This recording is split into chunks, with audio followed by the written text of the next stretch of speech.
Before we begin, we want to acknowledge that some stories and discussions in this episode of Radiant Resilience may touch on sensitive and potentially triggering topics. These may include themes of domestic violence, sexual assault, substance abuse, self-harm and suicidal ideation, emotional abuse, parental conflict, violence, medical trauma, and legal issues. Our goal is to share real-life experiences in a respectful and empathetic manner, offering insights into the complexities of the human spirit and the journey towards resilience. However, we understand that some content might be difficult for listeners. We encourage you to prioritize your well-being and discretion when deciding to listen. Please remember this podcast is not a substitute for professional advice or support. If you find yourself needing assistance, we urge you to seek help from qualified professionals or trusted support systems. Your mental and emotional health is important to us. Thank you for your courage and for joining us in a space of understanding and compassion.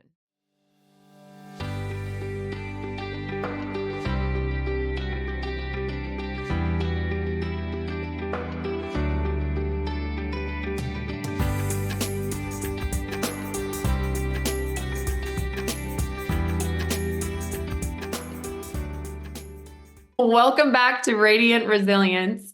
I am here today with my very special younger sister. I'm not sure what order these episodes are going to end up airing in, but you may or may not have already heard from our middle sister. But now I have my little baby sister with me. Her name is Terrah, and she will be 24 in May. So there's actually a pretty big age gap between the two of us, which has been interesting through our lives, I think. Sometimes I feel like a little bit more of a mother figure than a sister figure. Would you agree? Yeah, I would agree. Okay. Anyways, she is an admin for a dental office in Castle Rock, Colorado, which is where we grew up. And she's currently engaged and getting married this August. Ooh, I almost said April. Those A months I always mix up. So currently in the throes of wedding planning. And yeah, so she has some interesting stories to tell about being the baby of the family. It was a little bit rough at times. Yeah, I would say so. So we're going to go there today. Do you want to start at, you mentioned before we started that it all started in your early teen years. So why don't you start there and start telling us your story, and we'll go from there. Yeah, for sure. I feel like for me, everything started going personally downhill when I was in middle school. Um, I would say generally in elementary school, in the beginning of middle school, I was considered a part of the popular group. Okay. But I pretty quickly in 8th grade started realizing that those people that were in my life that I considered friends would stab me in the back as quickly as they could, which was really confusing for me. And I think a lot of the things that we went through as younger kids played a part into that. But to feel betrayed by people that I had been friends with for so many years was definitely super strange. So I think... Really quick. So when you talk about what we went through as kids, you're probably mostly referring to the divorce, obviously. Yeah, definitely. And like you said earlier with the age gap too, I think it was hard for me growing up and not necessarily being as close in age to you guys. Yeah. Because I felt like everything that I went through in middle school and stuff like that, I didn't necessarily know how to come to you guys because you were so much older. For sure. There's a part of me that wants to do an episode on our divorced family and how that affected us, because I think it's so interesting. We were all three at such different stages of life and ages that it affected us all differently in that regard. I had mom and dad together my entire childhood, and then you were what, 7, I think, when they got divorced. And so of course you're going to process that completely differently than Tegan and I. So yeah, continue then. I'm sorry. No, So your friends were stabbing you in the back. Yeah, and I had started making friends that were not typically in the friend group that I normally would make, that being the popular friend group. Okay. So I had made a friend, her name was Selena, and I was so intrigued by her. She had, keep in mind, we're in 8th grade. So Yes. we're what, 13, 14? Yeah, I think so. And she had gauges, and her nose was pierced, and her tongue was pierced, and her lip was pierced. And to me, I felt like a lot of people our age were scared by her. Just because of her appearance? Intimidated? Intimidated, yeah. And because it wasn't normally in 8th grade, I was so intrigued. And I thought that it was so cool that she just did whatever she wanted to do and she didn't care what anybody thought. And people didn't walk all over her. And people were walking all over me. And so I had befriended her. And I started to share things with her of what was going on with my friends at the time. And of course, I would never put up with that. There's no way I would ever have a friend like that, which obviously, looking back, there was no reason for me to continue putting up with that. But I think I went from one end of the spectrum of standing up for myself, but also choosing right for myself. And standing up for myself, but choosing a path that wasn't great, if that makes sense. Yeah. So I wanted that. People are intrigued by me, but almost too scared to tell me what they think about. Interesting place to want to be, which I suppose, again, we're talking like teenage minds, but you wanted people to be intimidated by you. Yeah, I would say so, yeah. And I don't necessarily think I would have chosen that for myself, but to see the way that my friend had carried herself through that, it was intriguing. Okay. But from then on, I would drink in school with her in middle school. I started smoking cigarettes when I was 14 years old. That's still, I vape now, but all of those things are choices that still follow me to today, most of them. When I went to high school, one of the things I always struggled with was boys.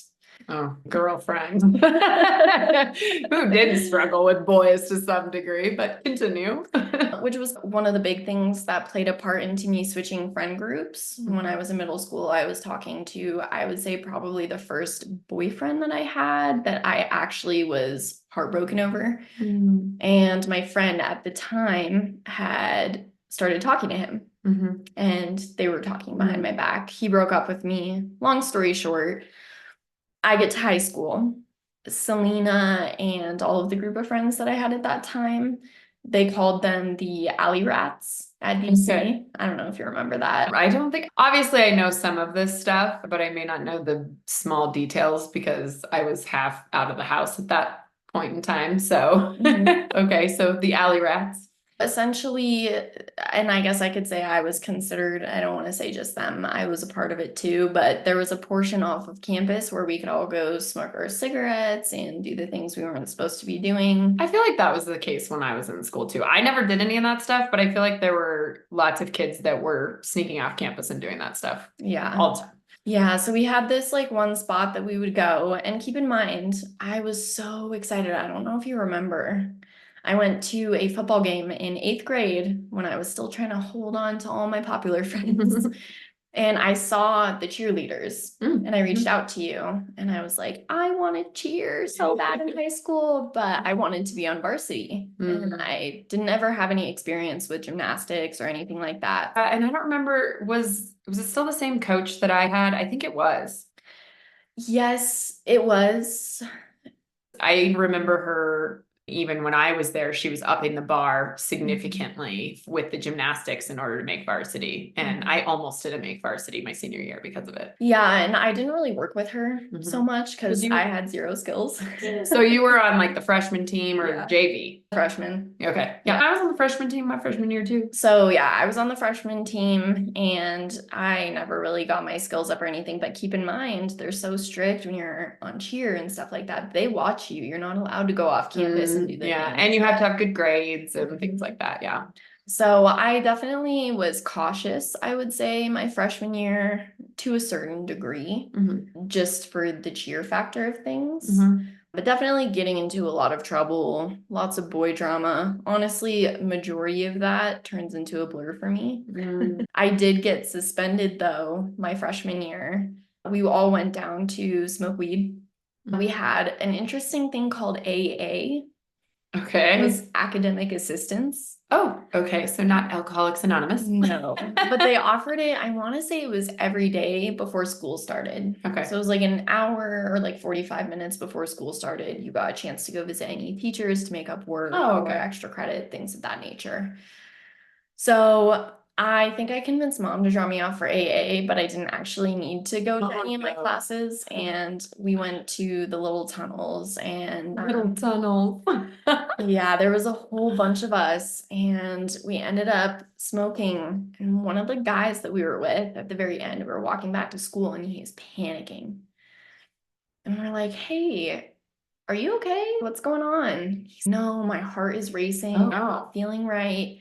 And at first, we're all in high school, so we're laughing at him. Mhm. We're like, oh, you're fine. You just can't handle yourself. I go to class, and I end up finding out that he went into cardiac arrest. Oh my gosh. So what happened is we all collectively shared one bowl, Okay. but the girl that we were using the pipe from Mhm. had been smoking oxy out of the same pipe, and I and several of us others had gotten the top of the bowl. So like we didn't get the bottom. So Oh we my weren't God, I don't think I experiencing at ever all. knew this. Yeah, we weren't experiencing at all what he was experiencing. Oh my And gosh. he smoked all the oxy that was at the bottom of the bowl.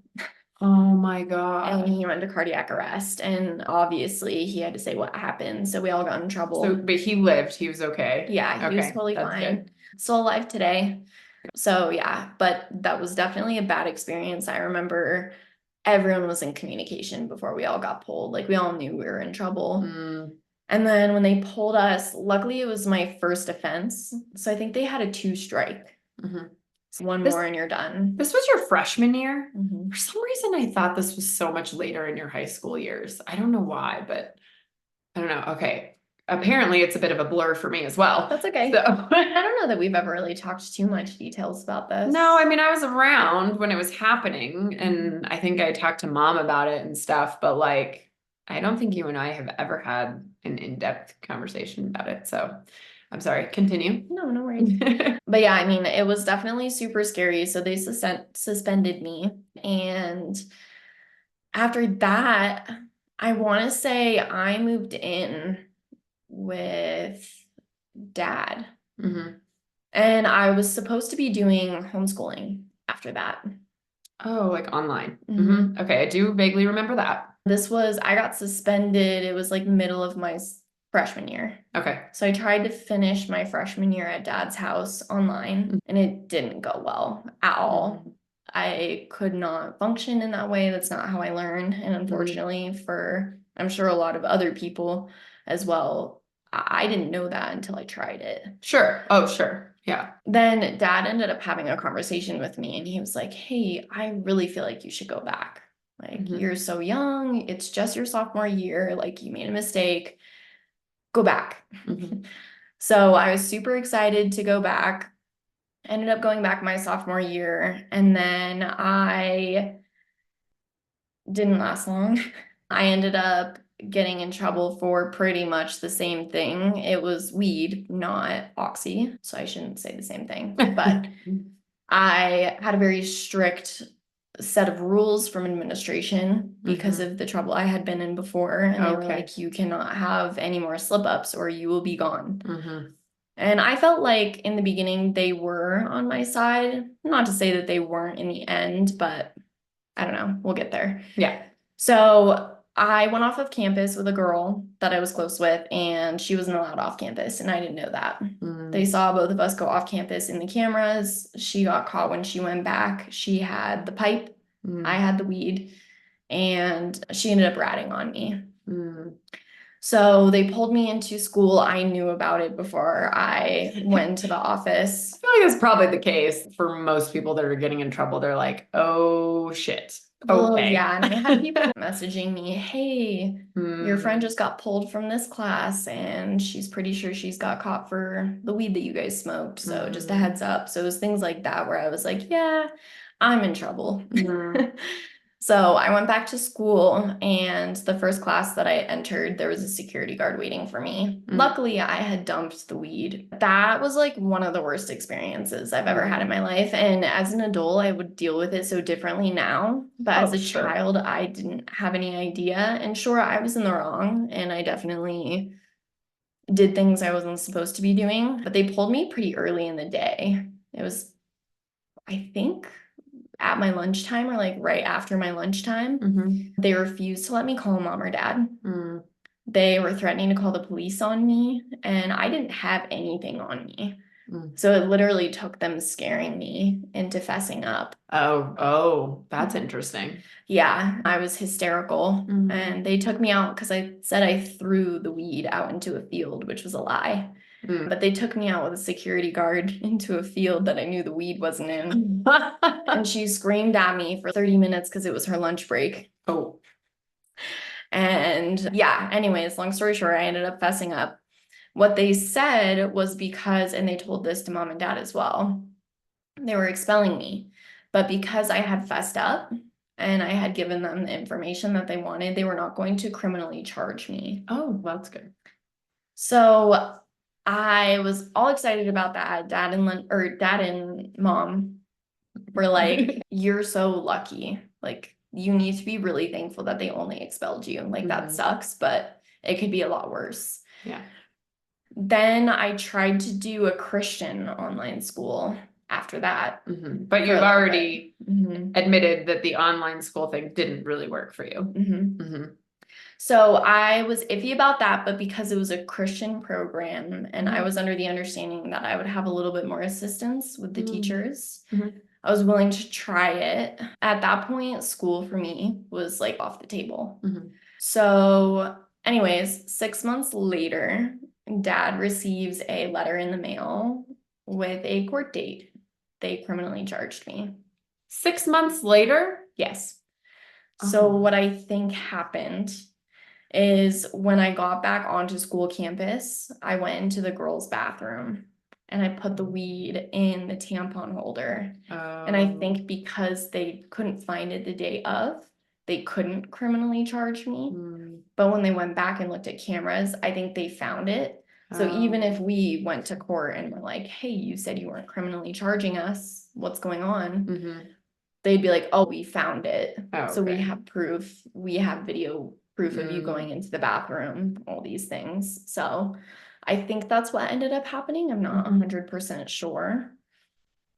But that was rough. And then I was on probation forever after that. But obviously online school again was a complete failure. When I was living with dad, I wasn't getting along with mom before that. And I think that had a lot to do with personal things that were going on in my life. Back to Selena, I basically lived at her house in my freshman year of high school, which was not the greatest thing for me looking back in hindsight. There were a lot of questionable things going on in her household, but I think I felt accepted there. And so even though maybe I recognized those things as being inappropriate, I was willing to put up with that over not feeling accepted elsewhere, if that makes sense. And of course, I had made so many mistakes at that point that like I had no room for grace with our parents. So maybe for me, that was the only place I could get grace was someone else's family. But Selena lived next door to a guy that I ended up getting close with. I didn't know him super well, which is embarrassing to admit now. But I felt like I know he was older, and I felt like he had such a different way of carrying himself than any of the other people in my grade or any of the other people that I had met before. Kind of Selena. It was just like an intriguing person. And I ended up like losing my virginity to him, and he completely ripped my heart out, treated me like crap. It was very obvious after that was really the only thing that he wanted from me. I tried to have a relationship after that, and it just continued to be super hurtful towards me. So I think personally, and I've explained this to mom as well, but for me, that was so hurtful. And I didn't know how to tell my mom that I lost my virginity in the midst of all of this crap that I had gone through over the years prior. And that like I hated myself and the decisions I was making. I couldn't tell her that. And so it was easier for me to be an awful person and I guess be hurt and maybe show my hurt on the outside rather than talk about it and take it out on her and like our relationship. So I think that's ultimately what led me to living with dad. Okay. And he could recognize all those things. And So this was all, that little portion there was prior to you getting kicked out of school? yes, I got Dating that guy. expelled. Yes, Okay. yeah, I got Okay. expelled and all of that right after all of this happened. Okay. Yes. Okay. So we did a little backtracking there. Yes, sorry Just about for that. people who are listening so they don't get confused. Yeah, I'm bad about that, so thanks. Yeah. But yeah, and I love Dad, and I have a better relationship with Dad now than I have ever had. But Mhm. I will admit that I think at the time he thought he could handle me, and he didn't really necessarily understand what he was getting himself into. Because Dad had me as a teenager. And let's just be real. For those listening, I was the older one and the most well-behaved teenager. Don't get me wrong, I was no saint, but You were pretty close. I would beg to differ for the stupid things I got in trouble for. But I have since called Dad out. I don't know if I've told you that, but oh yeah, I'm like, because the things he used to threaten me with, I was so afraid of him in high school that because he would threaten like at home boot camp with me if I didn't get my shit together. And I was doing things like, I don't know, I didn't have the best of grades. And maybe I would talk back. That's about it. Talk on the phone late at night with my boyfriend at the time. That's the stuff I was doing. I wasn't sneaking out. I wasn't going to parties. I wasn't doing drugs. I wasn't doing alcohol. And so I've since been like, if I had known, which isn't true, because let's be real, that's not my personality, but I like to give him shit for it. And I'm like, if I had known that you were so full of shit, I like to think I would have tried to have gotten away with a lot more. Yeah, that's so funny. And that was after, no offense to you, but watching him threaten you and you basically just be like, yeah, frickin', and then do what you're doing anyways, and him not follow through with half the stuff he said he would have done. Anyways, it's just, I've said it to his face, so I can say it on here. I've called him out on that just to give him shit because I think that they thought I was such a rough teenager. Yeah. And they gave me a really hard time over it for a very long time. And now I like to just be like, hey, how bad was I, Dad and Mom? I love that. That's hilarious. So anyways, little side tangent about me, but moving on. Yeah, I lost my train of thought. Yeah, you'd moved in with Dad. And oh, yes, the homeschooling wasn't working. He laid out this plan for me that would be like, as long as I can trust you, you can do whatever you want, which I think was lethal words for him to use with me. Okay. Because I think I took it the wrong way. But I ended up actually deciding to go back to school for my junior year. And I was really excited about it. I was so excited to show everyone that I could do all the things that everyone thought I couldn't do, that I could graduate high school. And so I was going to a different school. It's actually interesting because they had a wait list for that school. I don't know if you knew that. I don't think I did know that. They had a wait list, and Mom contacted the principal, and she was like, here's the situation with my daughter. Like, homeschooling's not working. If she doesn't enter this year, she's going to be super behind. We ended up having a meeting with the principal, just me, Mom, and the principal. And he sat me down and said, I believe in kids and I believe in you and the way that you talk about yourself and the way that you carry yourself. I feel like you could be really successful. So what I'm going to do is I'm going to bump you on the list so that you can enter for your junior year. And then that way we can get you back on track for graduating on time.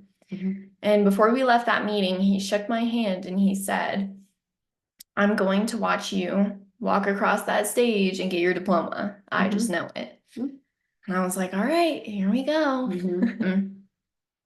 Kickstart into that summer was probably one of the hardest summers of my teenage years. That was when I met River, which I knew Forgot River. about that kid. Yeah. Okay.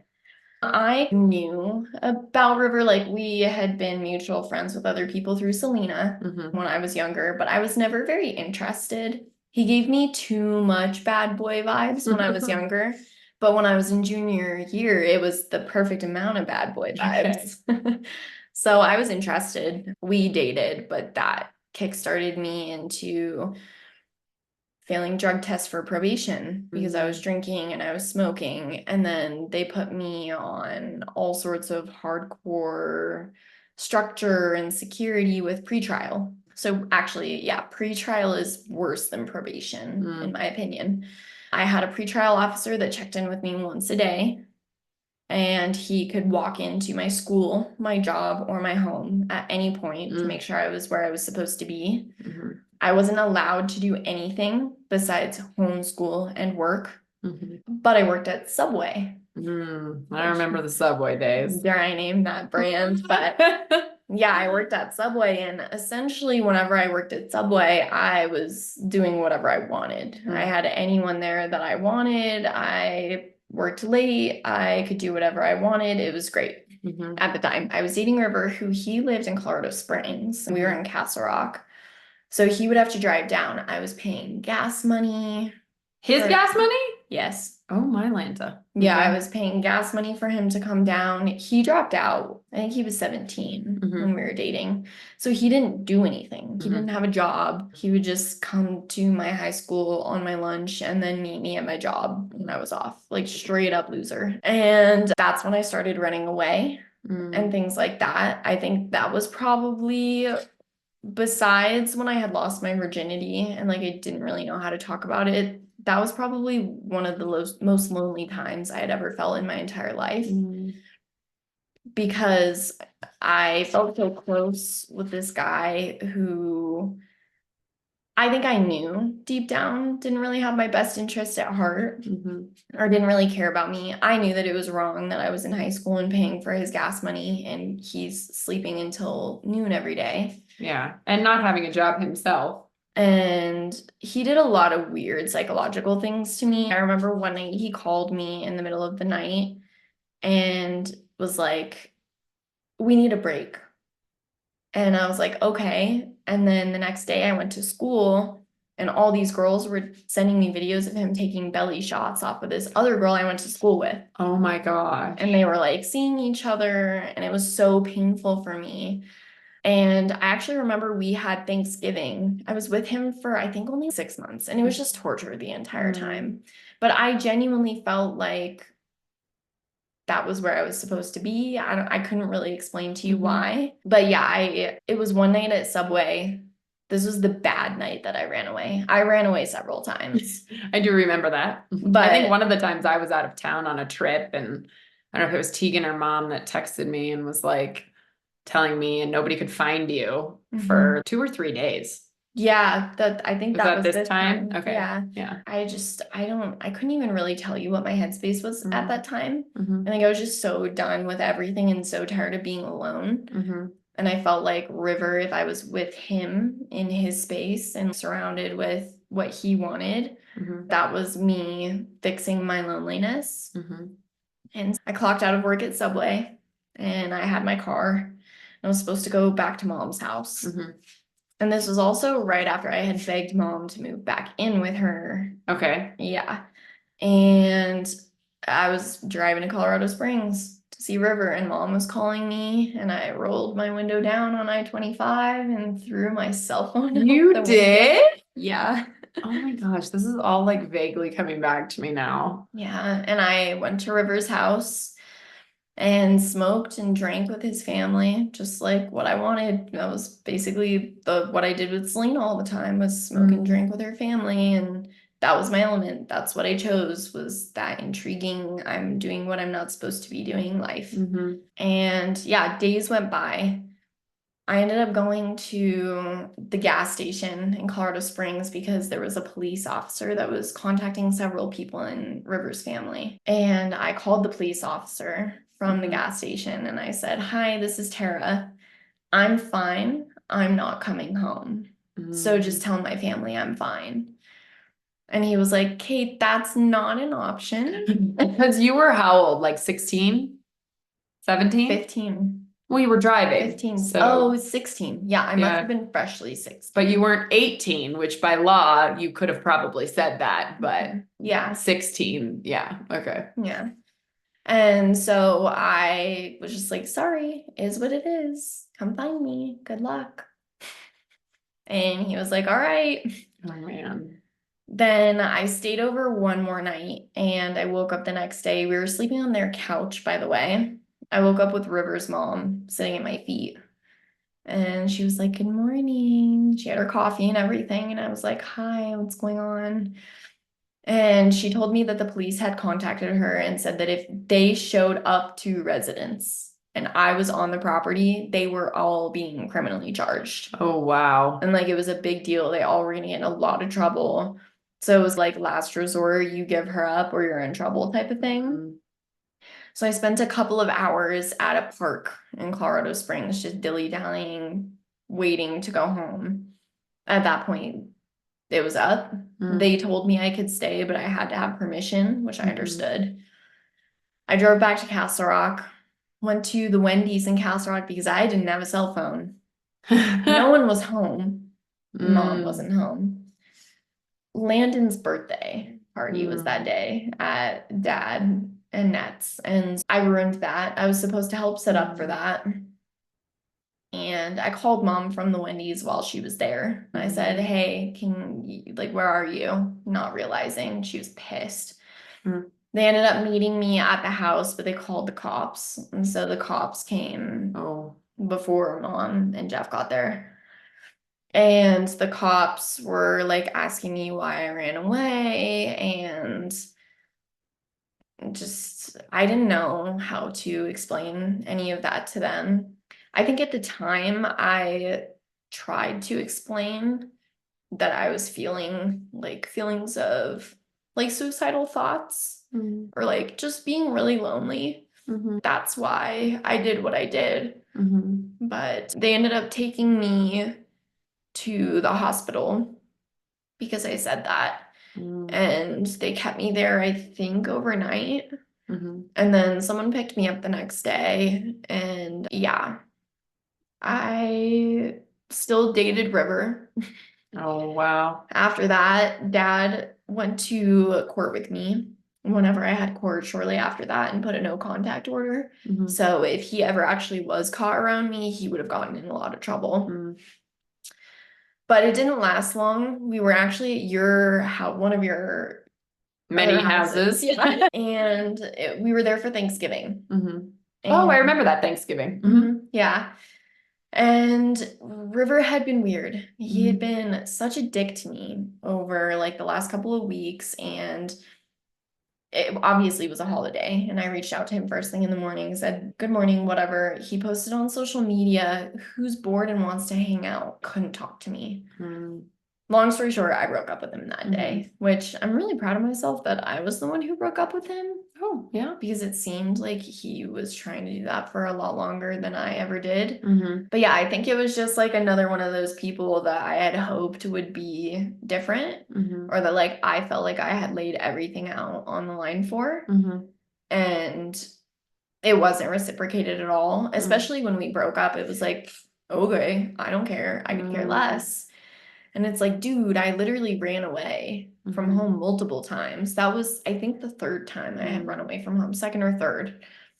It was the most serious, but still. And I don't know, it was just strange to me that I put so much on the line for these people who ultimately did not care about me. And I ended up actually a mess after that. I was still working at Subway, and there was a homeless man that lived in the area. I don't know.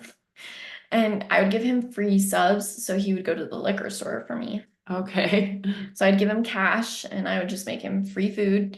And he was giving me Everclear. Oh, wow. This was the time that we had our sister's night. And we went to Rock Yard. I do remember that. And you guys picked me up, and I couldn't even necessarily relay that night to you, but I know it was really bad. That was that time. I was drinking Everclear. That's why I was acting the way that I was. I brought Everclear to school. There were multiple instances where people reported me drinking at school. I was. And I either had officers who came and smelled my breath that said it only smelled like tobacco, I think because they knew I was already in deep with the legal system, still on probation, by the way. And yeah, I don't know. I don't know that they necessarily did good by me by letting me go when they knew I had been drinking. There was one incident where I know that they knew I was drinking. But yeah, it was just really bad. And Tristan and Joe started coming to Subway. They were just like mutual friends, but several years older than me. And they would come and get free food, hang out, smoke in the back, drink, whatever. And I ended up getting really close with Tristan. And he was so sweet. Like, genuinely such a sweetheart. He was a major pothead, but who cares? There's worse things in the world, obviously. I was drinking Everclear every day, so Yeah. I ended up getting super close with him and Joe, and they would come to Subway, I think, every day. We started dating pretty quickly. Like, I think he started doing the same thing that River would do and come to my high school and have lunch with me. But he lived so close because he lived in those apartments down the street. Okay. So it was like a different story for him. But he was so protective and so intrigued with me. And honestly, the word that I really should use is obsessed. Oh, okay. I think I didn't recognize that in the beginning, but I think I liked it. Whether or not I was able to recognize what it was, whether it was healthy or it wasn't in the beginning. Anytime you're getting attention, I think everybody likes to have somebody's attention. And when you have their full attention like that, especially earlier on, you're not seeing the red flags that are probably there. Totally. And I feel like with all the other guys, I maybe had their attention slightly in the beginning, but it never lasted very long. So I personally felt like I took things pretty slow with Trit. Like, I was really trying to gauge if he was going to do the same shit to me that everyone else did. And at this time, I'm at the tail end of 16, almost 17. This is a lot that happened in a short time frame. My therapist likes to say that I've had an eventful 24 years of life. To say the least. I'm like, wow, it was only, you're like 14, 15 as a freshman. And then to think that all that happened in that freshman year, yeah, and then just barely before you turned 17. So anyways, this was a lot in a short period of time. Yeah, it definitely was a lot. And I feel like in the beginning, everyone in our family was pretty fond of Tristan. I feel like you would be able to speak on that portion better than I would. I don't remember having negative thoughts towards him or feelings towards him early on. Okay. Probably indifferent. Maybe it was just like oh, here's another one of Terrah's boyfriends. I don't know. Well, I think he was really the only one that you guys got to meet. Yeah, that's probably true. I feel like I met River at one point. I don't know why, but I feel like I have a visual of him for some reason. And maybe it's made up in my head just from the stories, but there may have been a time that I was getting my hair done or something when he came in. Okay. Like very early stages. I know he met Dad once. Yeah. I don't remember if he met Mom. Okay. But anyways, so we're all vaguely fond of Tristan. Yeah, I would say so from what I remember. And I don't know, things were so good, like for so long. And I still hated where I was at. Just with living with Mom and Dad, I can honestly say, and it's not anything that I can pinpoint about either of them as people or how they are to live with. They're not awful people. No. I just don't, I think it's a me thing. Okay. I want to do what I want to do, and I want to take care of me, and I want to make my decisions. I would say as an outsider looking in on all of that is how it appeared as well. Like, you just didn't want to be told what to do, and they were trying to tell you what to do and reel you in, and you were like, no. So that is how I viewed it. Yeah. At the time as well. And I felt like I was trying to do things that emotionally fulfilled me. And no, they weren't appropriate. But even to this day, I don't do necessarily with people telling me what to do. sure my fiance can attest to that. Maybe a little bit of the BSR coming out in you. But yeah, I don't know. I wanted to do things myself. I wanted to figure them out myself. I wanted to be responsible for myself and make my money and not rely on other people. Because it's scary to rely on other people. And so I ended up getting to a point where I knew I was dropping out of high school. And I sat down with my counselor at school. She basically said, if you want to graduate, you're going to be a super senior. And I said, nope, that's not happening. I'd rather get my GED. So I decided to drop out. I think I finished the semester and then ended up dropping out. When I dropped out, mom and dad were like, okay, dude, we're done. You can do whatever you want. I'm so tired of telling you what you can and can't do. You can move out. Do what you want. And I was like, I'll be out tomorrow. And I think for me, what I heard was you can move out tomorrow.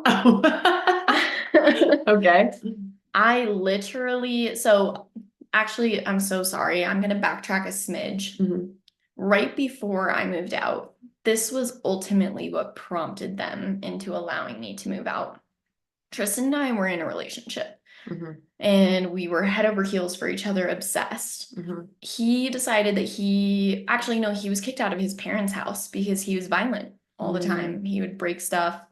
He would do inappropriate things. So they kicked him out. I actually was present for them kicking him out. I would go on my lunch breaks from school. I also would ditch class to go because he lived so close to my high school, to his apartment where he lived with his mom, his stepdad, and his two younger siblings. And that was when he started showing signs of violence towards me. I saw a few signs of it when we would hang out with friends. Someone would say something that irked him, and he would react in a way that was extremely unattractive to me. When dad was younger and I was younger, I remember several instances where he reacted in ways that were inappropriate due to his anger. That made me very upset when I was little. And so I felt triggered by those simple things in the beginning, and we would have conversations about that. But I remember there was one specific time that I was at his parents' house and we were going to have sex, and the comforter was down lower at the bed. And there was a glass of water on the nightstand right next to the bed. And I had pulled the comforter up, hit the glass of water, and it dumped all over us in the bed. It's just a glass of water. Obviously, it's not ideal, but you share a room with your 12-year-old brother, and there's two beds in here, and it's a tiny room with two nightstands. I didn't mean to. It was awful. He was throwing stuff at me and pushing me. All because you spilled a glass of water. Yeah, screaming at me, throwing me onto his little brother's bed. Keep in mind, he was over 6 feet tall. I would say he was like 6'1", 6'2". I think I was 5'5" and like 125 pounds. He could throw me around like a friggin' rag doll. Was that the first time that he was physical with you? I don't remember, actually. Okay. That's just one of the first ones that sticks out in your mind. Yeah, I think I want to say that was one of the first times that he was ever physical with me. There was another time shortly after that his siblings were home, and I can't remember what he got upset with me about. Actually, it may have been the same. No, it wasn't the same instance. They all blend a little bit at that point. But I remember there was one time where his little siblings were there and he had gotten physical with me. And he ran out into the kitchen to grab a knife because then he was suicidal because he hurt me. Okay, so he did this whole rage thing about something stupid, and then he would pull the suicide card. Yeah, I would be in the corner having the shit beat out of me, completely unable to take anymore, and be like, can you just leave me alone and stop touching me? And then he'd be like, oh my gosh, look at what I did to you. And it was like a whole like realization type thing of, a 360 of emotions of I'm so angry at you and I hate you and I'm gonna put my hands on you to like, oh my God, I can't believe I just did that. I hate myself. And I actually ran out into the kitchen and was like, what the hell are you doing? He showed me he had the knife. He ran back into his room. I followed him and I put my arm through the door. I think this was the first time he was ever like physical with me. I think this was prior to the time in the bed with the water. And his little sister was home and he was slamming, opening and closing and slamming the door on my arm. And I couldn't do anything about it besides say, my arm is there. My arm is there. I finally got my arm out of the way and he slammed the door shut. His little sister came out of her room hysterical and was like, my mom's on the phone. This happens all the time. And I was like, okay. And she was like, you just need to leave. You just need to leave. And I basically was like, I'm not putting up with this. I'm leaving. Goodbye. So there were definitely signs of all of that. So then eventually you guys move in together. So he got kicked out of his parents' house for being Right. violent like that. Okay. I was there when he got kicked out. And if I'm being 1,000% honest, I don't even remember the circumstances. I want to say something happened with his car. And then he came inside, like all upset about his car and was taking it out on everyone. And his mom was like, we're not doing this anymore. He ended up finding a really crappy, I call it the dungeon in Castle Rock. Yeah. I never actually saw the place, but I heard about it. Yeah, it was rough. It was literally a poorly constructed side door to this little woman's basement. And yeah. So you guys move in there together because he moved in there by himself. Oh, okay. Yeah, so he was living there by himself. He got kicked out, he moves in there. His rent was like $800 or $850 a month, and he couldn't afford that by himself because he was only selling drugs. Oh, that was his gig. Yes, which I think was also a big portion of why his mom kicked him out, because she could see the traffic of people. They had neighbors that were complaining, things of that nature. She wasn't okay with that, especially with two younger kids in the house. Sure. I was paying half of his rent. And not living there. No, and at this point it was like he was abusive and I didn't have a choice and he was upset with me if I wasn't helping him in every single possible way I could. Part of the abuse was forcing you to pay or making you feel guilty so that you would pay half the rent. Yeah. Okay. So at this point, how long had you guys been together? I think we had only been together for, I would say, under 6 months. Okay. If not right at 6 months. Okay. And then, so you're together, he's shown his abusive, angry side. And then he moves into his apartment, you're paying half the rent. And at what point did you move in there? So that was a big portion of why mom and dad were like, just move. They're like, we're not dumb. We know where your money is going. When you sit here and say you have no money after you just got paid, it's because you're giving him half of your money. If you're going to be paying half rent there, you might as well just go there. So that's why I backtracked a little bit because I completely forgot that portion of it. So go back to when they said just move out. My brain's, I'm going to move out tomorrow.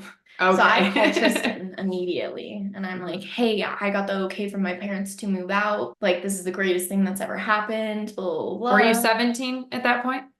You remember? I don't think so. If I was very freshly 17. Okay. And he helped me pack all my stuff. The very next day, I literally told mom and dad, I'm ready to go. Like, Tristan's coming to help me grab all my stuff. And they were like, whoa, we didn't expect that to be so quick. I just wanted out so bad. I ended up moving in with him and things progressively got worse from then on. He played video games very heavily. And so one of the things that he did was he would make me watch him play video games. I wasn't allowed to just do whatever I wanted. Read a book or listen to music or yeah. Okay. And also just to map it out for you visually, when I say the dungeon, it literally was a side gate to this poor lady's side yard. It wasn't even to her backyard. Okay. a weird set of concrete stairs that like spiraled down to her basement. Mm-hmm. But the rest of the basement was completely cut off. We had one room that was our living room, our kitchen, our bedroom.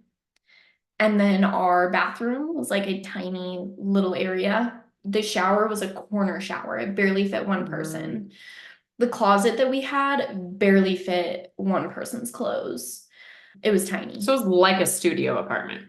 basically. Like with your bed in the living room, basically. Pretty much, yeah. So there was no escape for me. And he would force me to go and sit and watch him play video games, and he would get mad at his video games. And I would be on my phone, not paying any attention, have no idea that he just died in his video game, which, like, okay, as if that's that big of a deal. It's frustrating. I played Crash Bandicoot and I fall off the ledges all the time. That's really frustrating. True. But not frustrating enough to throw punches at your girlfriend. Yeah, he would just straight up look at me and hit me. And I'd be like, what? And it wasn't like necessarily directed towards me, but it was like I could see all this anger build up, and he didn't know what to do with it. And I was the only thing that he had to take it out on. So he would just turn to me and punch me in the legs or whatever. And I literally would look at him and be like, what is wrong with you? Did I do something to you? You're really gonna hit me over a video game? And he had this look on his face. I can see it in my head now. I can't really describe it, but it's like crazy eyes and just like the most serious look. It wasn't him. It literally was a switch in his brain. He probably had some. I know he has instability. bipolar disorder and Okay. things of that nature. He was going to anger management as well, all of those things. So you would see the switch flip. Yeah. And then what would happen? It Would was he either get worse? it would get worse or the guilt thing would happen, and then he like wanted to threaten to hurt himself. But majority of the things that happened were, I feel like he raped me a majority of our relationship. He forced me to have sex with him anywhere from 3 to 4 times a day. What? Yes. And then he would also wake me up. So there was a portion where he worked overnights for construction. He would either wake me up right when he was leaving for work, and it literally wasn't even me awake. It was me laying there saying, don't touch me, and he just did whatever he wanted anyways. Or him coming home from work and I was asleep in the same scenario. And then if I at all acted like something was wrong or like I was not interested, then it was a whole nother physical issue of, you're not attracted to me, then we're gonna get physical. I'm angry with you.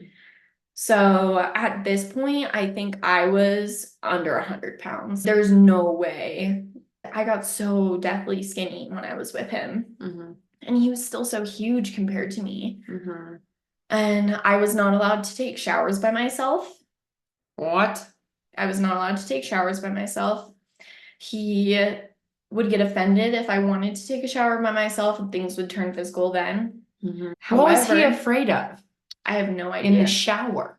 I don't know if he was that insecure that he thought that any free time that I would have had because of how awful he was, I was reaching for something else. But you're in the shower. You don't even have your phone with you or anything. Yeah, I was so controlling every aspect. But I guess an abuser is not rational thinking. And one of their main goals is to try to isolate you from the rest of the world. So I suppose that kind of all goes along with it. And he's obviously that insecure and paranoid.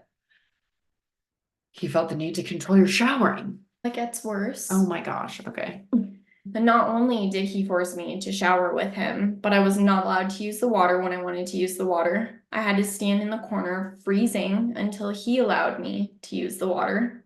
Oh my God. And then if I finished my shower first, I was not allowed to get out and use the towel first, because we were basically children, so we had minimal towels. We also did not have a washing machine or a dryer. So the things that we had clean were minimal. So majority of the time it was one towel that we were sharing. I was not allowed to get that towel wet.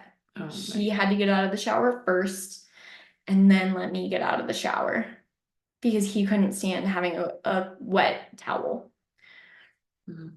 And then I don't know, I remember other times too where he would get upset with me for, I think there was one time I got out of the shower first and I was like, screw you. I'm tired of this. You're not going to control that. Why can't I use the towel dry? I'm the woman here.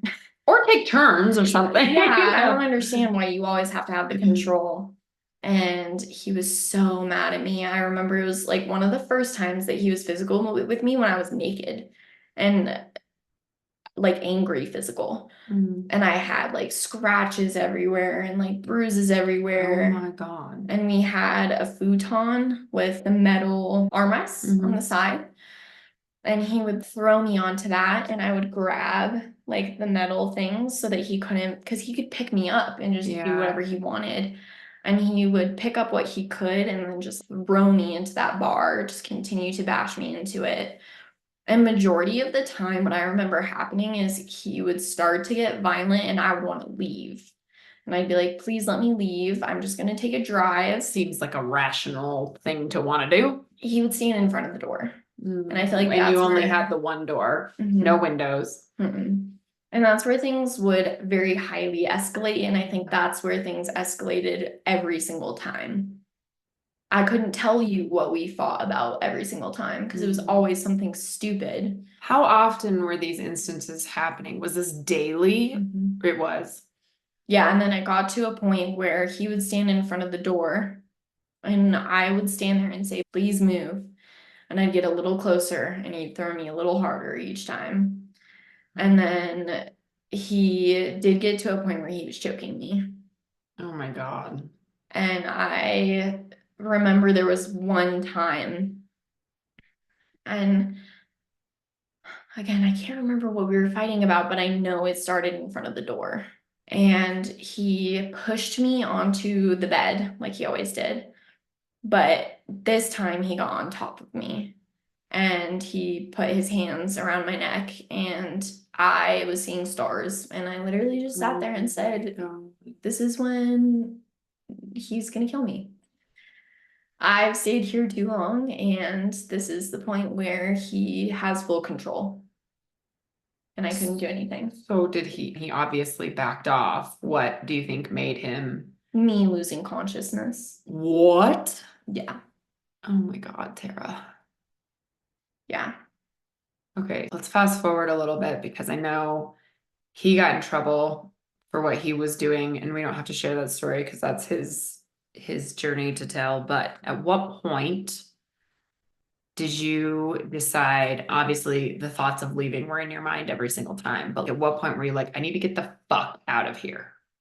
Because I remember you making that decision and reaching out to mom and dad to help and stuff like that. So what was there something specifically that happened?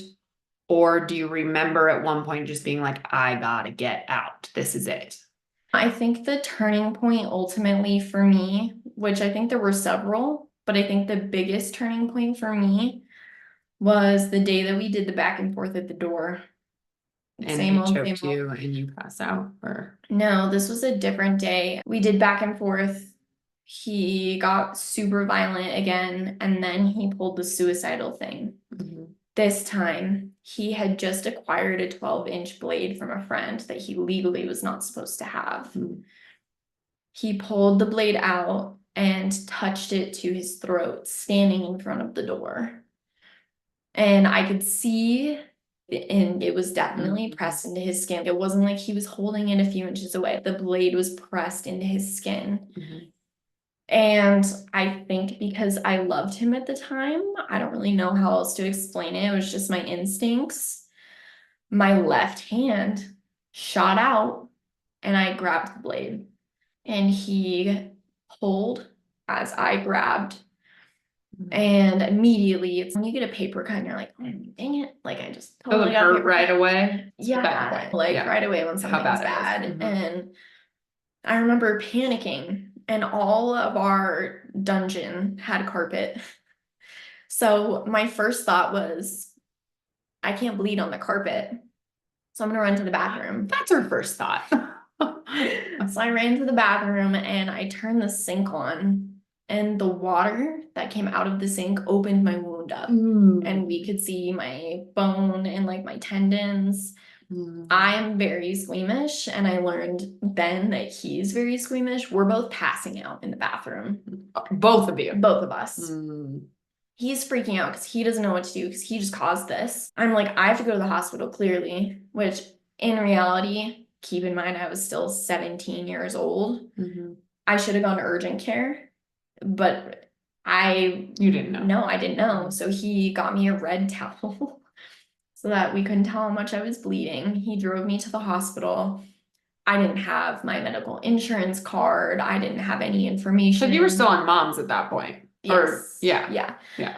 And so I didn't know anything. I had to call mom and be like, hey, I need the insurance information. Well, why are you at the hospital?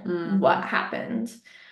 And at this point, I just want to let everybody know, our mom was very aware of what was going on. I don't know. I don't remember how she picked up on it early on, but I remember her being very in tune with what was going on. And this was, I remember towards the end of that.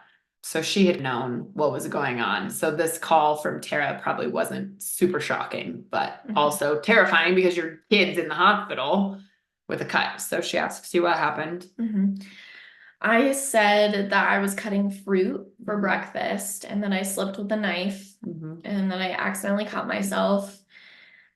She ended up showing up to the hospital, and Tristan left to go to a weed convention in Denver that he had planned, that he had tickets for. When mom showed up, I think that was ultimately the indication that he was somehow involved because the story was sus. And he was gone. And she's like, how are you here in the hospital getting stitches? And he just drops you off and leaves. That makes zero sense. So I ended up.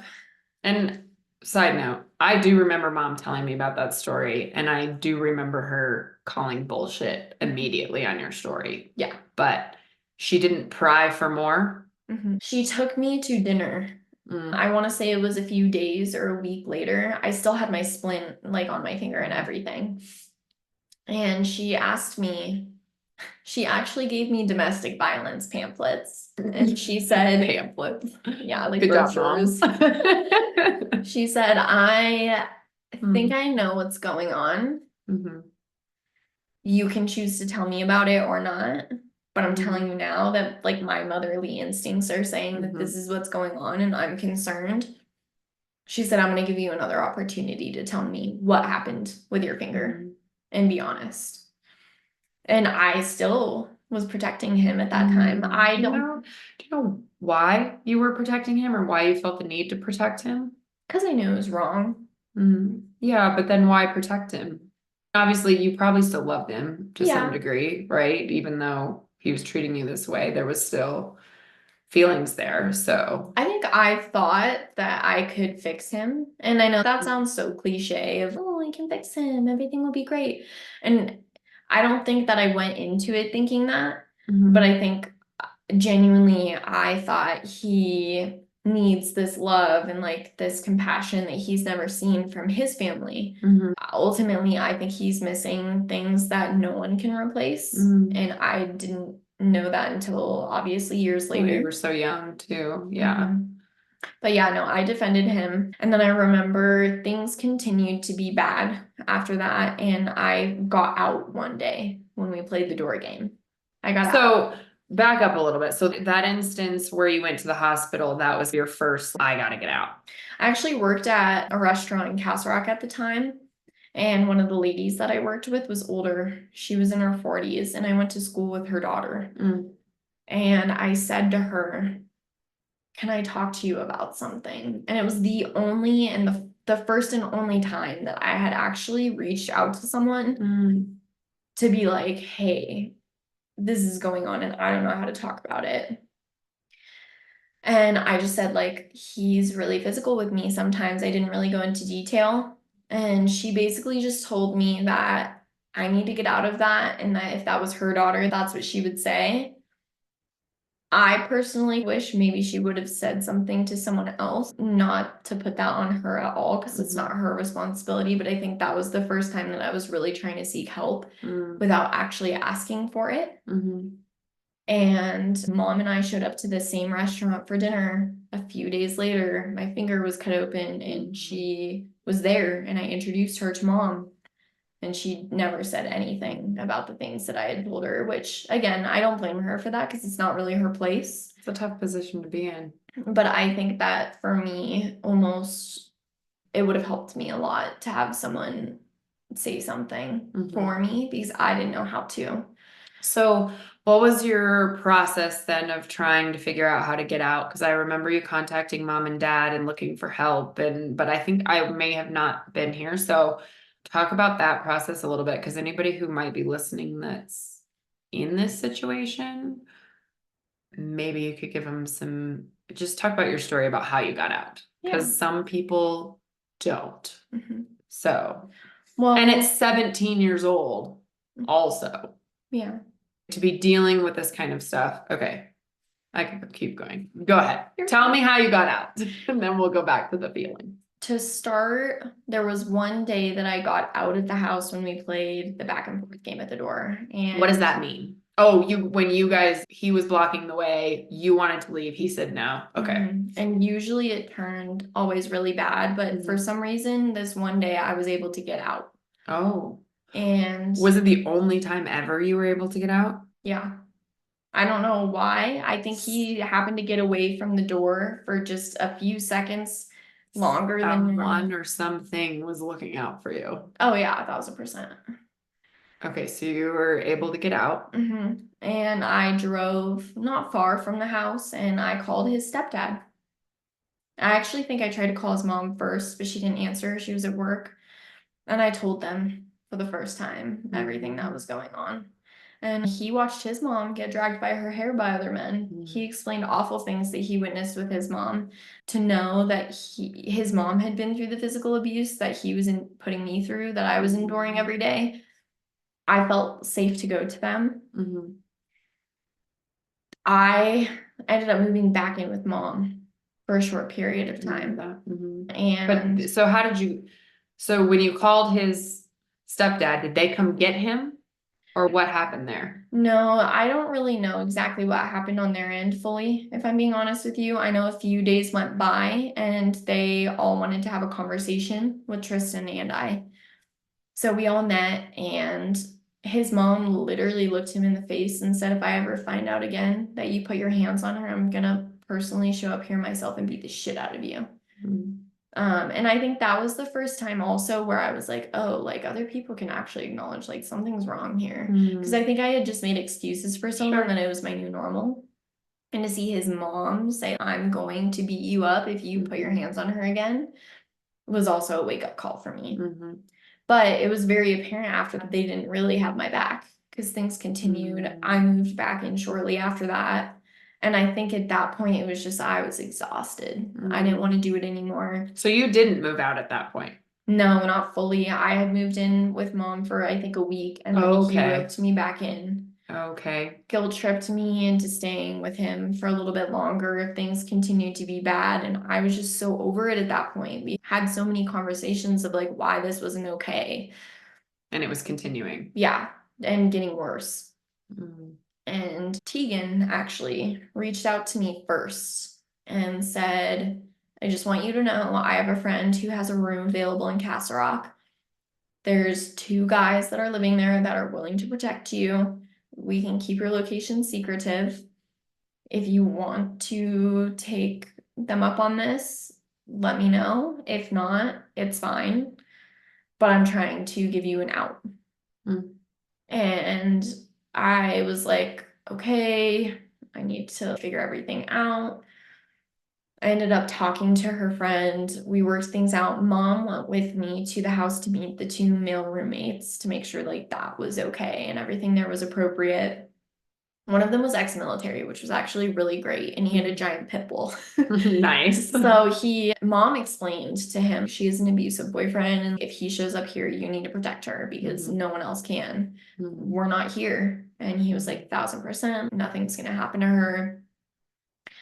So I had gotten the process of that moving, but one of the hardest things in my whole journey with Tristan was pretending for probably 2 or 3 weeks until I could move into the place that I was moving into. So that included having sex with him and literally laying there and crying the entire time. That included having, which also the dungeon lease was coming to an end. So we were in the process of needing to find an apartment. But of course, that was all my responsibility. So he would ask me every day, what's going on with that? Did you find an apartment? Little does he know I found something for myself. And I'm going to bullshit him until I can Dear John him. Yeah. So I did. It was awful. I had a couple instances where friends were over and they knew that I was leaving. And everyone did a really good job of protecting me. They all started off as his friends. And then they saw what was going on. And they understood why I was needing to leave. Sure. They were good present. people. Yeah. They were present for times where he got violent with me over apartments. And that was like really the first times other people got to see. And then, yeah, finally the time came that I was able to move. And I had Dad and Lynette come to the dungeon. And I already had packed all my stuff up. He was at anger management. We put all my stuff in Dad's truck and in my car. And when we were leaving the house, I called Tristan's mom. I also wrote him a letter and I just let him know I've tried and I love you and I have loved you through this, but I can't do this anymore. Yeah. And please don't contact me. Please don't contact my family. Don't show up to my job. I don't want anything to do with you anymore. And I called his mom.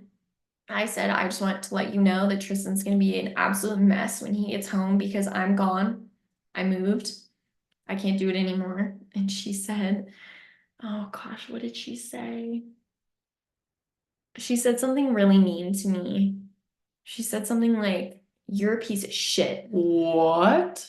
And I said, okay, I'm gonna go. And I hung up the phone and I was just like hysterical.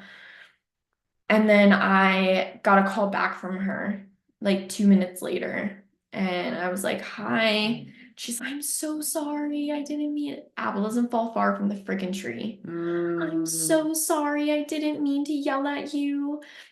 I just love Tristan so much and he deserves so much and you deserve everything. And I can't believe my son has continued to put his hands on you. And I thought that I made it very clear he wasn't able to do that anymore.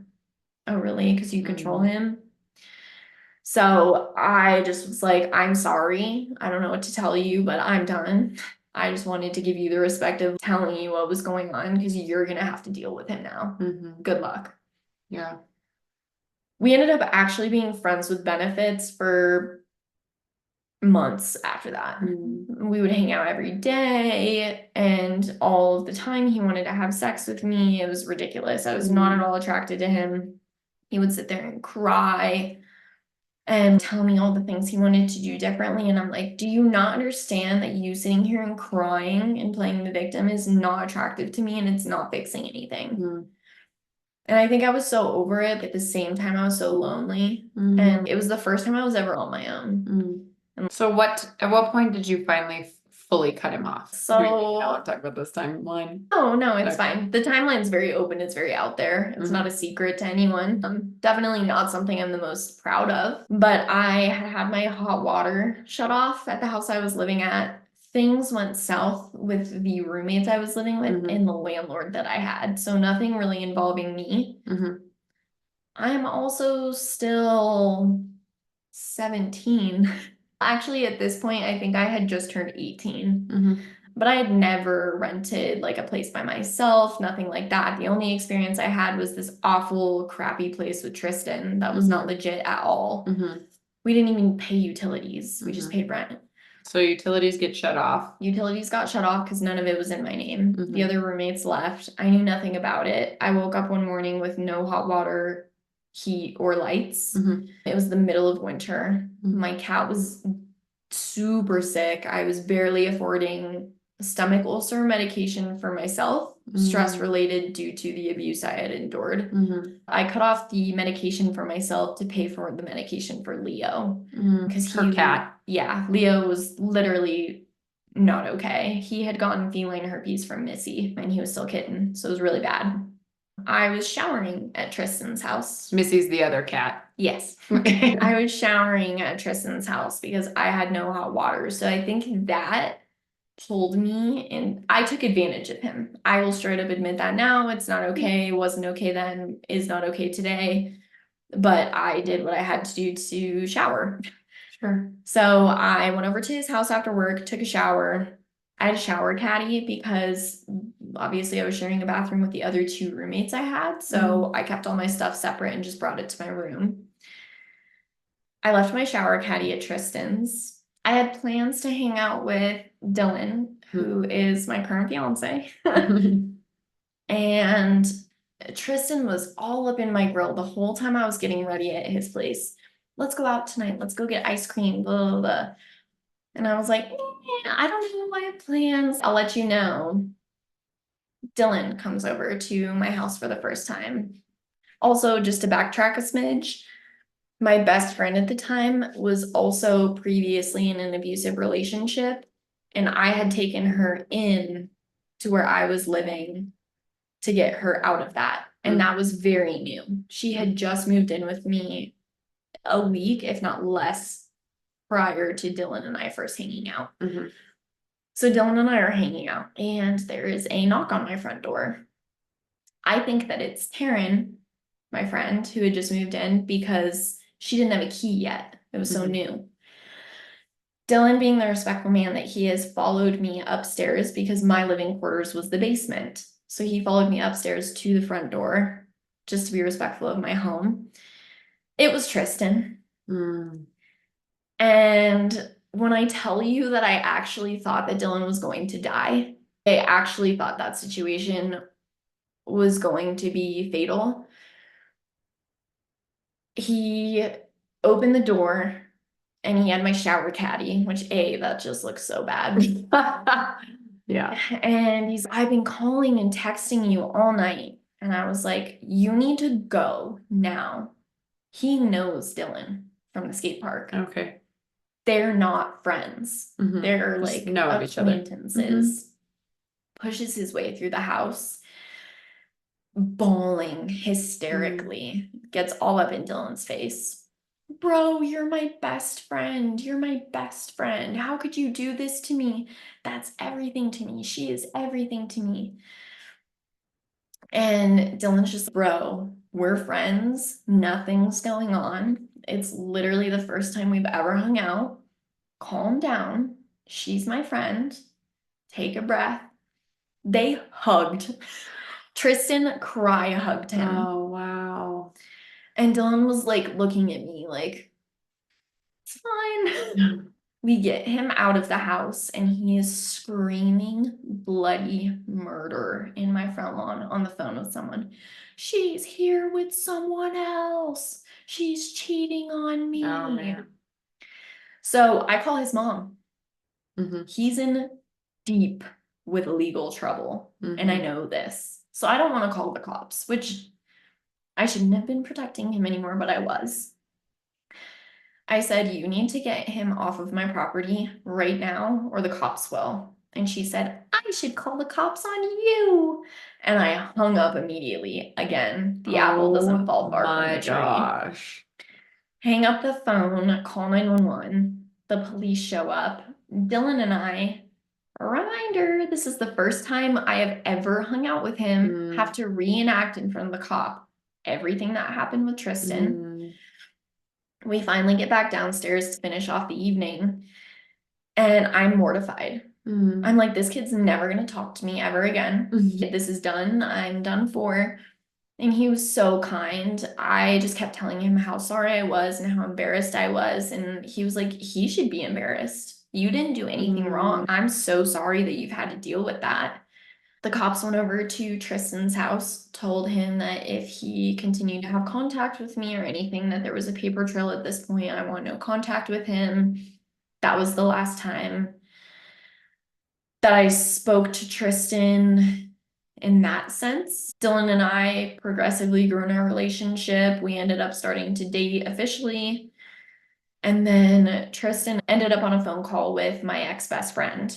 who I was with day in and day out, same girl that I took in from her abusive relationship. We were splitting all of our bills, making things work between the two of us. And he called her one day when I was with her, and she didn't tell him that I was on the other line listening through speaker or whatever. And he basically cried to her over the phone and said that he just was waiting for me to come back.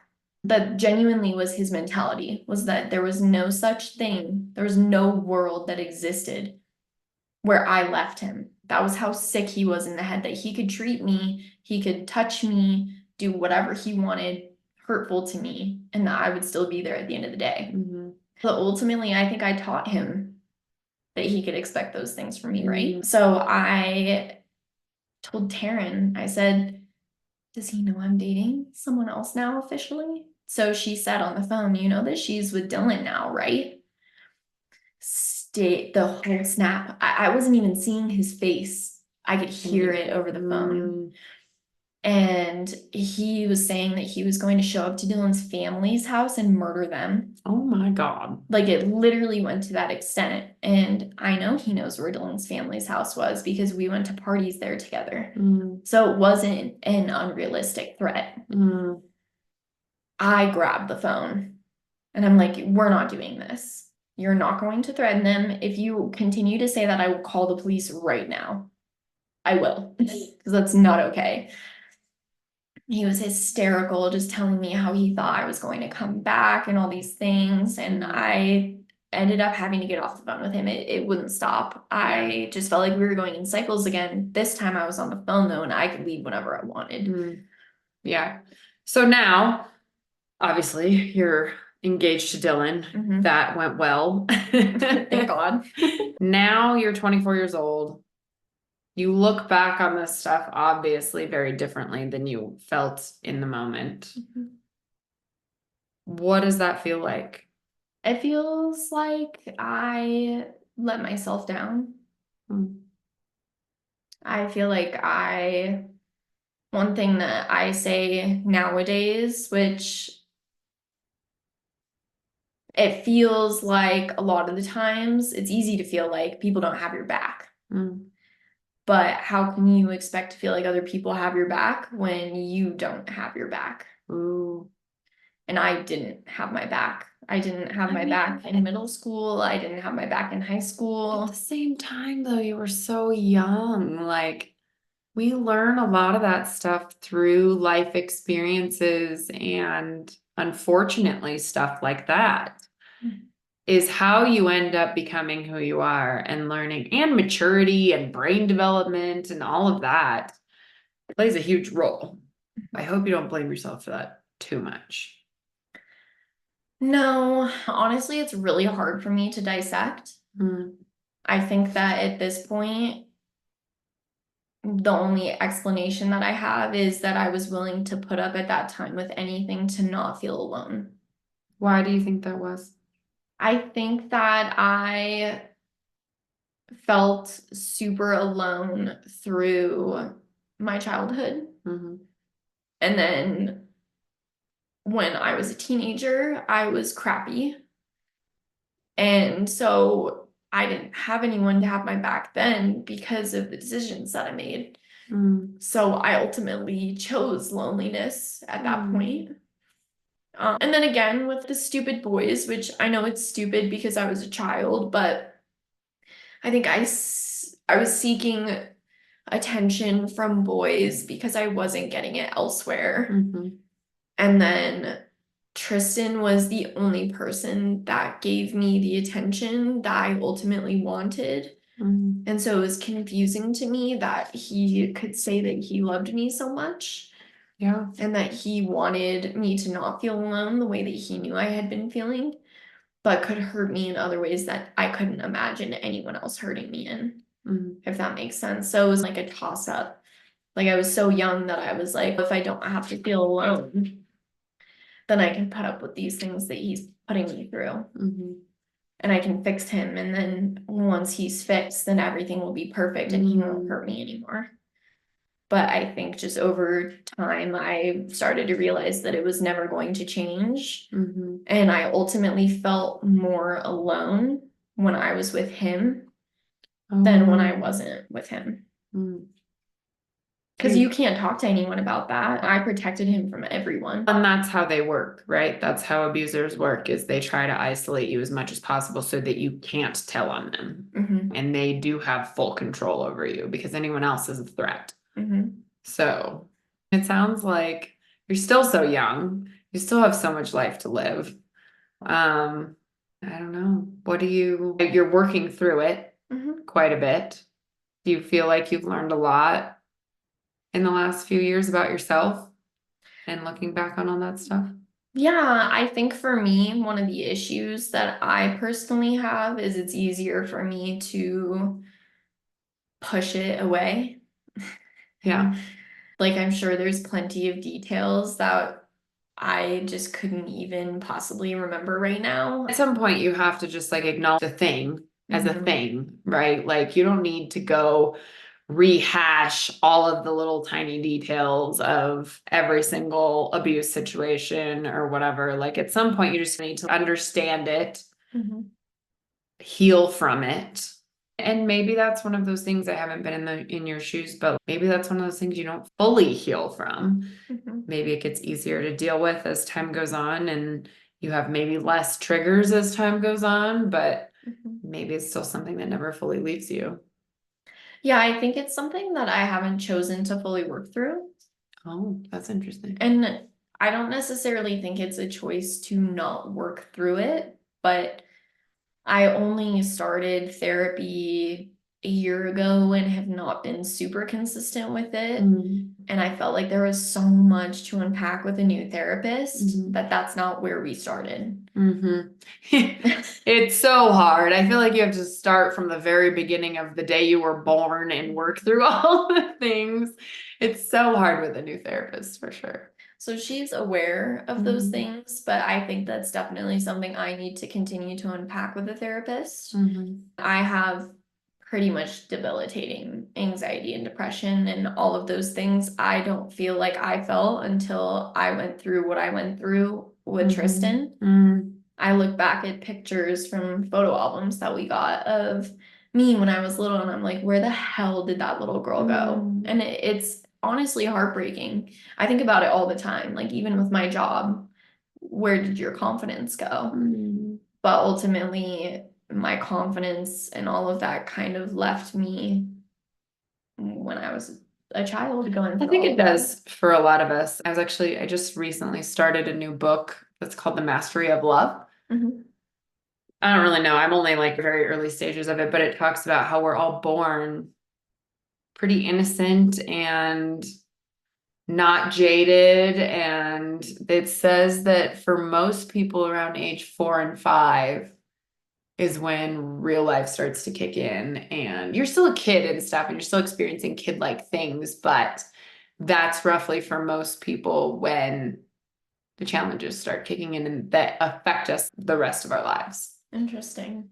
I wonder if some of that has to do with like when our memory kicks in too.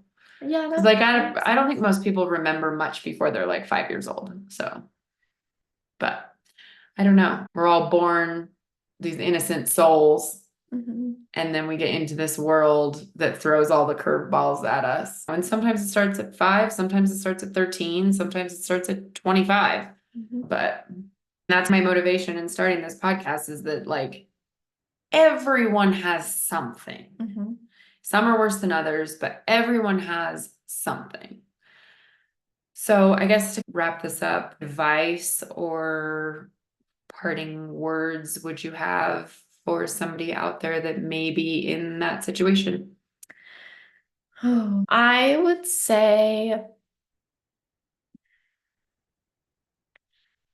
there's a voice inside of you, whether or not you choose to listen to it. There is your intuition that tells you this is wrong. I deserve better. And even if maybe you don't believe those things, listen to it. And when you start to feel like you know you deserve better, even like I said, if you don't believe that, because I think a lot of misconceptions that we have of ourselves is I won't find better.